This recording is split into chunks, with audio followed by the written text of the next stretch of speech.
So I'm just going to talk about the rich text option in Blue. If I look at a text box, I will be able to drop a text box from the tool chest onto my screen. And when I look at the properties, I can see that there is a rich text property option there to me. If I don't check that box, then the text that I type will be displayed in the runtime. If I do check this option, then the text will be displayed in a rich text or HTML type format.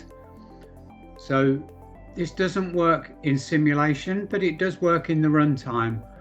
So I need to set tags around the text to I need to modify. So if I put a B tag around bold, it will display it in bold.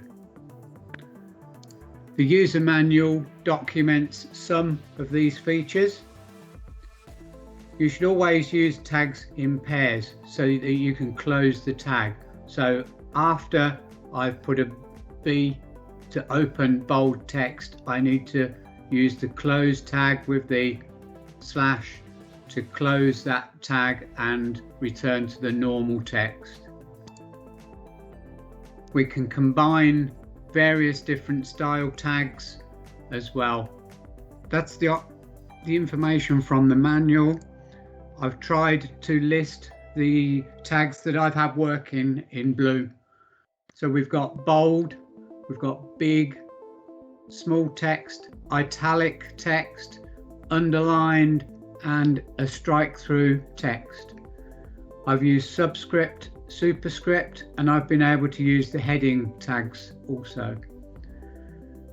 Paragraph, division, span, all appear to function as I would expect them to.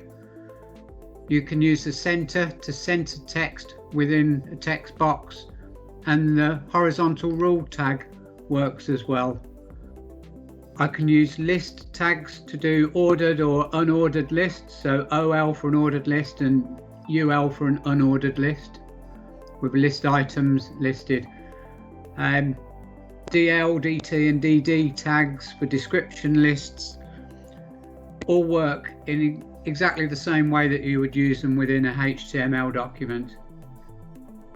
You can use tables. So I can define a table with rows and then put header cells and data cells within that table. The font styles can be defined, so we can define font size, color, and style of the font. Not quite sure, I think that just gave me a background style on the font.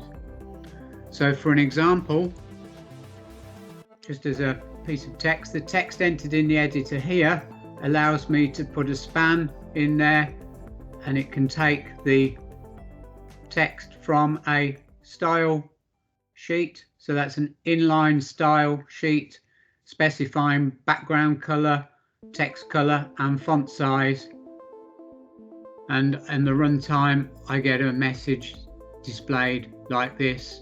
Because that's allowed me to use style sheets and string data to create my message. If I was to use a string display, I could also use the same techniques, but I could use scripting as well. So the string value change option allows me to set a string value to a different string and then concatenate that object with various different strings. So I can assemble some substrings, combine them into a main message and display them on the screen. So those could be created externally. If I have a PLC connected, or if I'm using OPC UA, I could create those strings from an external server. I'd just like now to show you a quick demo. So the simulation in Blue, I can show text. Let's look at a different example. Let's go for that one. I can show text. This is what I showed you in the presentation. With the rich text unchecked, we see that message, and with the rich text checked, we see that message. So looking at two more pieces of plain text, if I switch to rich text, we can now see the big, bold, small, italic, subscript, superscript, strikeout and underlined options. We can see red, green and blue text, and we can see different size of text and highlighted text, or the background color change on text. I've centered the message at the end of the text. I've put a horizontal rule underneath a heading. So we've used one text box to create this complete message.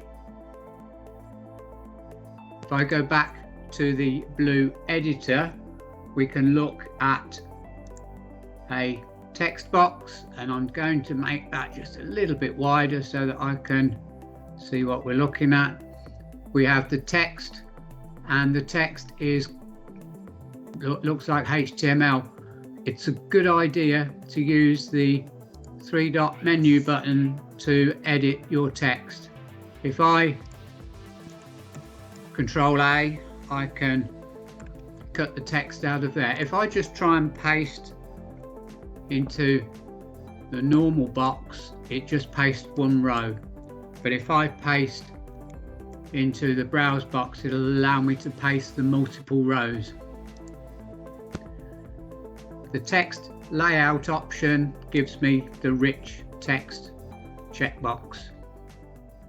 I believe if I go to shapes, we can find on the text tab the rich text option just there.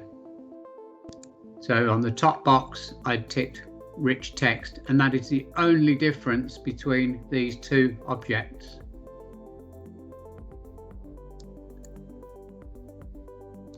If I look at this screen, you can see that these data displays are string displays, so they're looking at a string variable. In my variable table, we can see I've defined a series of strings.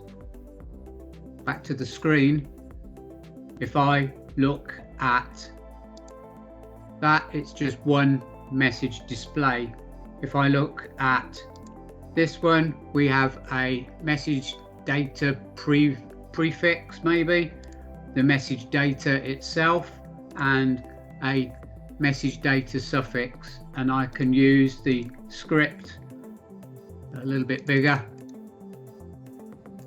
so we can, when I click a button, it assigns my prefix data and the suffix onto a predefined string, and it also put my style button on there as well.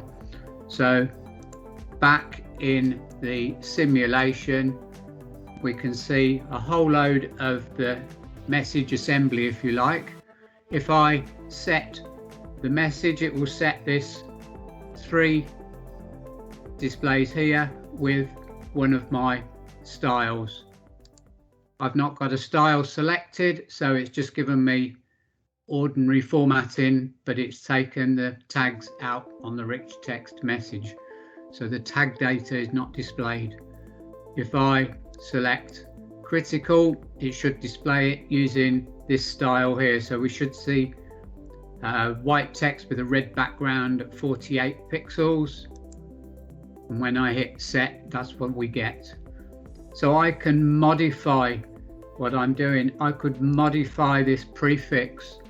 If I need to go back to the beginning, so I'm going to have to click a few times.